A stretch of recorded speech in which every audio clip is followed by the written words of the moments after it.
Well, welcome to day 2. Yesterday we spent a fair bit of time pulling most of the sort of upper parts of the engine bay out. It's untravelled territory for us here, so the RX-8's a little bit new. So we're learning as we go. There's probably a few things here we didn't need to do or that we didn't really know what we were doing, but that's part of the learning process. Anyway, hopefully today we'll get to work on pulling the gearbox and the exhaust off, and then the engine will mostly come out. We've already got, I think, pretty much all of the engine disconnected. So it's looking pretty good. We're making good progress. Unfortunately today, the weather has decided to join us and we've got a whole heap of rain, but thankfully we're under cover, so that's not too much trouble for us.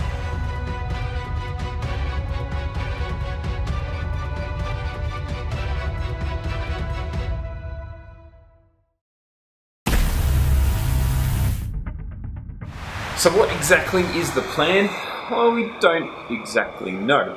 We know that when we first got the car, the engine had lost compression to the point of it not being able to fire or not being able to start. It did crank over and everything lit up on the engine, but in the dash cluster, it all looked like it was perfectly fine. It just wouldn't fire when you turned the key. It would just crank and crank. So we're hoping, fingers crossed, that it's just seals and they're really bad and we can replace them. That might not necessarily be the case. It might not just be the apex seals. There might be really bad wear and damage to the rotors and the housings. We don't know. We'll take it as it comes. If they are damaged, it's kind of hard to get a good engine for a cost-effective price around here. So then what do? We're not really sure. It's a bit of a mystery. We could try and buy a wrecker motor, or we could try and source a reconditioned one, but neither of those are particularly cheap. So the hopeful solution is that we can just replace the apex seals and effectively rebuild the engine and get it running again and going okay. It's all unknown territory and we're going to see how we go. So we've got the starter motor off, we've got the cat section of the exhaust off, got the trans to engine bolts disconnected, and we've also undone that manifold. And we went in through the WheelWell here with a whole heap of sockets to get to the exhaust manifold in under there.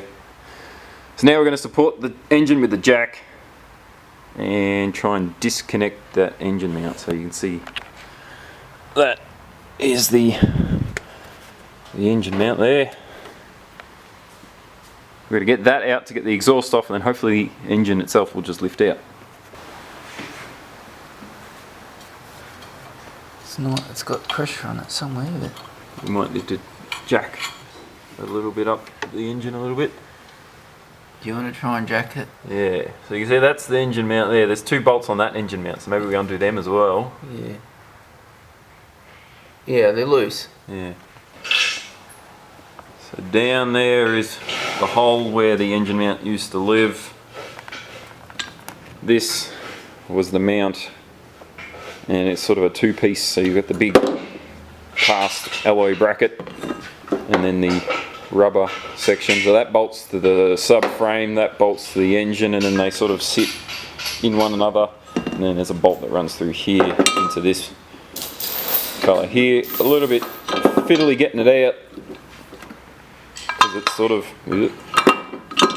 they sort of key in together.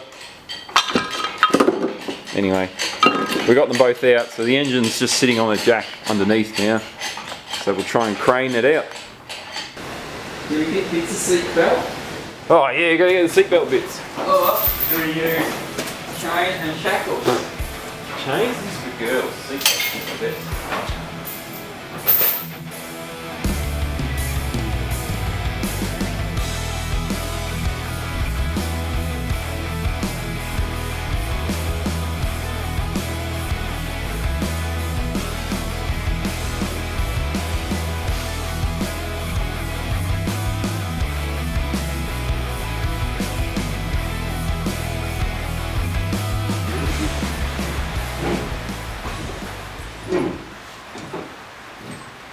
Try and get the exhaust manifold off and the engine mount off. Yeah, we should be able to do that now.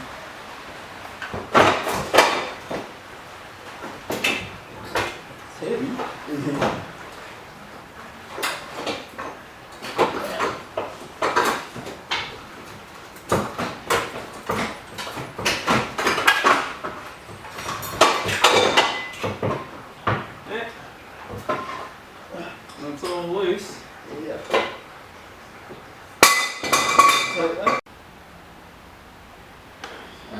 You start pulling it.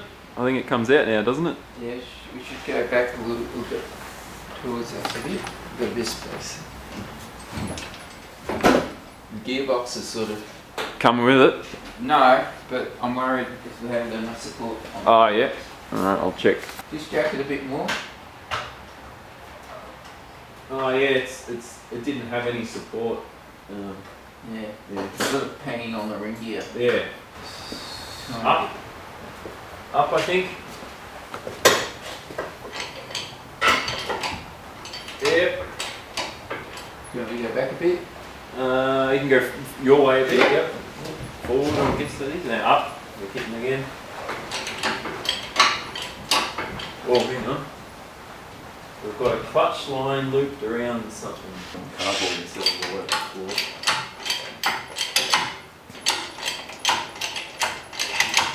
Alright, pull it your way. So we clear it back. Yep, 100% full. So we can go all the way up. Yep.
Now we've got a big old hunk of RX-8 engine sitting here doing nothing. Wow!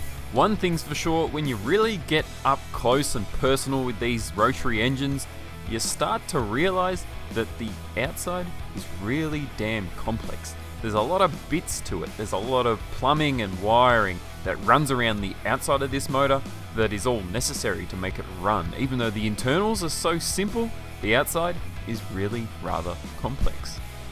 So with that said, I think we'll go ahead and try and make things a little bit simpler by removing some of these extremities.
A moment of relief, the engine is finally out and we've stripped it of all its bits. So for example, the intake manifold here, which is really kind of complex, There's pulleys and injector looms and oil lines and all of that stuff. We've stripped it all away from this engine now, so it's more or less pretty well bare.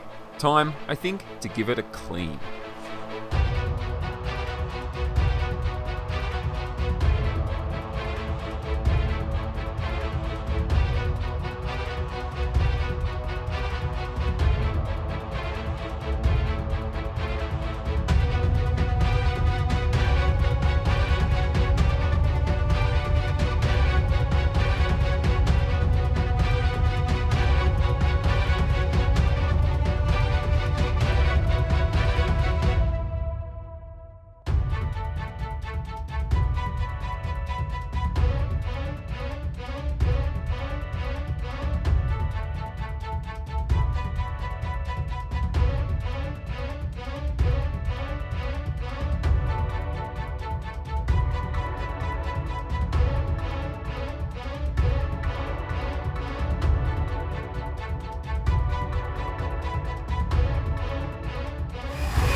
And well, after giving this fella a bit of a bath, it definitely looks a lot nicer.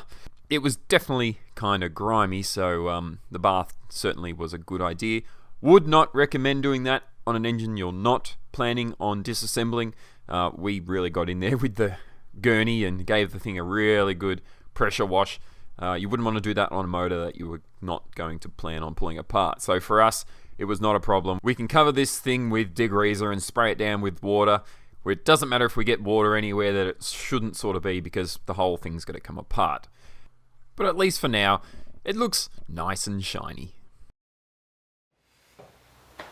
And well, after what was maybe a day or two's work between myself and Dad, the engine's now out and we've stripped it all down to kind of just the main guts of it now. All the little detail bits, all the wiring and the oil lines and everything are now off, and we've just kind of got a bare block. I don't know what you'd call it. The next step is, of course, to separate the layers of this metallic cake and see what things are like inside. We're hoping that it's just some bad seals and we can replace them and the thing runs again. Worst case, it's all damaged, the rotor housings and the rotors are no good, and I don't know what we do then. We either try and replace them or find a whole new engine. Either way, that's probably not going to be cheap, and we're not sure where we'll go if that's the case. Nonetheless, thanks very much for watching. As always, it's been great to have you along. We'll see you next time.